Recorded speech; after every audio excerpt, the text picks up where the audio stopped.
देश Saudi Arabia, तुर्की आणि पाकिस्तान 7 ऑगस्टला मक्केत या तिन्ही देशांनी मक्का संयुक्त संरक्षण करारावर स्वाक्षरी केली। कराराची मुख्य तरतूद स्पष्ट आहे। तिन्हीपैकी कोणत्याही एका देशावर सशस्त्र हल्ला झाला तर तो तिन्ही देशांवरचा हल्ला मानला जाईल। तिन्ही देशांमधलं संरक्षण सहकार्य अधिक मजबूत करण्याची तरतूद देखील आहे। पाकिस्तानच्या परराष्ट्र मंत्रालयानं म्हटलंय, हा करार कोणत्याही देशाविरोधात नाही, संरक्षणात्मक स्वरूपाचा आहे, पण सामूहिक संरक्षणाची ही भाषा ऐकताच नाटोच्या एकावर हल्ला म्हणजे सर्वांवर हल्ला या तत्वाची तुलना सुरू झाली। म्हणूनच काही विश्लेषक याला इस्लामिक नाटो अशी उपमा देत आहेत। मात्र या तीन देशांची नाटोसारखी एकसंध लष्करी रचना अद्याप अस्तित्वात आलेली नाही। मग हे तिघं एकत्र का आले? कारण तिन्ही देशांची गरज वेगळी आहे। सौदी अरेबियासमोर आखाती सुरक्षेचा प्रश्न आहे। 2026 मध्ये इराणनं अमेरिकेला उत्तर द्यायला त्याच्या आखाती मित्र देशांवर क्षेपणास्त्र आणि ड्रोन हल्ले केले। यानंतर या प्रदेशात सुरक्षेची चिंता अधिक तीव्र झाली। सौदीला आपल्या सुरक्षेसाठी पर्याय वाढवायचे आहेत। तुर्कीला पश्चिम आशियातली आपली रणनीतिक भूमिका आणि संरक्षण उद्योग मजबूत करायचा आहे। पाकिस्तानसाठी सौदीसोबतचे सुरक्षा संबंध आधीच घट्ट आहेत, मात्र आर्थिक स्थिती हलाखीची, अंतर्गत अस्थिरताही टोकाला चालली आहे। सप्टेंबर 2025 मध्ये दोन्ही देशांनी स्वतंत्र धोरणात्मक सामंजस्य संरक्षण करार केला होता।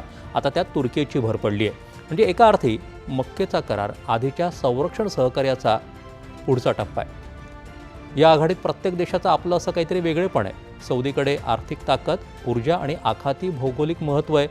तुर्कीकडे लष्करी क्षमता, नाटोचा अनुभव आणि वाढता संरक्षण उद्योग आहे। पाकिस्तानकडे सैन्य आणि अण्वस्त्र क्षमता आहे।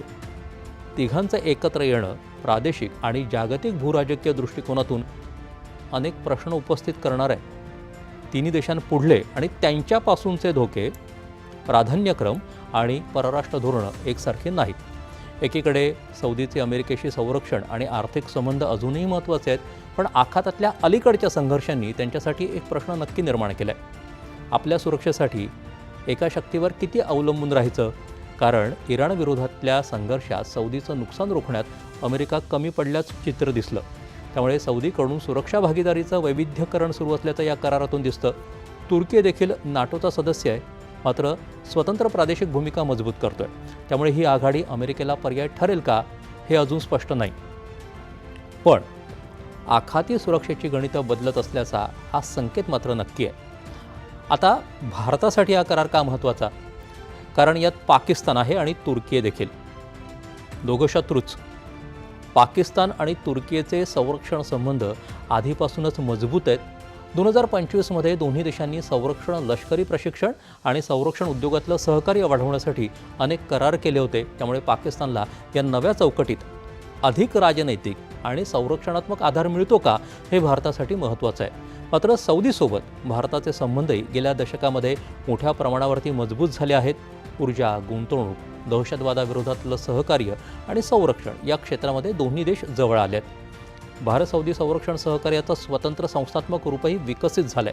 त्यामुळे सौदी पाकिस्तान संरक्षण संबंध वाढण्याकडे बारकाईनं लक्ष ठेवावं लागेल।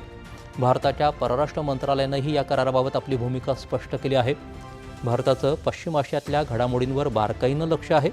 राष्ट्रीय सुरक्षा आणि प्रादेशिक स्थिरता या दोन्ही दृष्टिकोनातून या कराराच्या परिणामांचं विश्लेषण सुरू आहे आणि राष्ट्रीय हितांच्या रक्षणासाठी सर्व आवश्यक पावलं उचलण्याची तयारी आहे, असं परराष्ट्र मंत्रालयाचे प्रवक्ते रणधीर जयस्वाल यांनी स्पष्ट केलं आहे।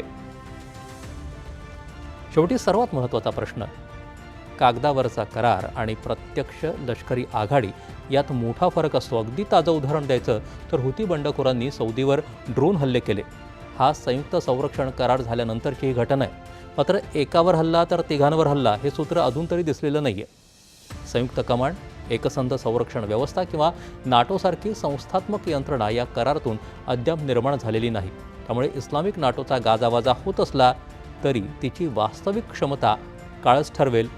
पण एक संकेत स्पष्ट आहे, पश्चिम आशिया आणि दक्षिण आशियात सुरक्षा भागीदारींची नवी मांडणी सुरू झाली आहे। भारतासाठी हा काळ बदलत्या समीकरणांचा बारकाईनं वेध घेण्याचा आहे।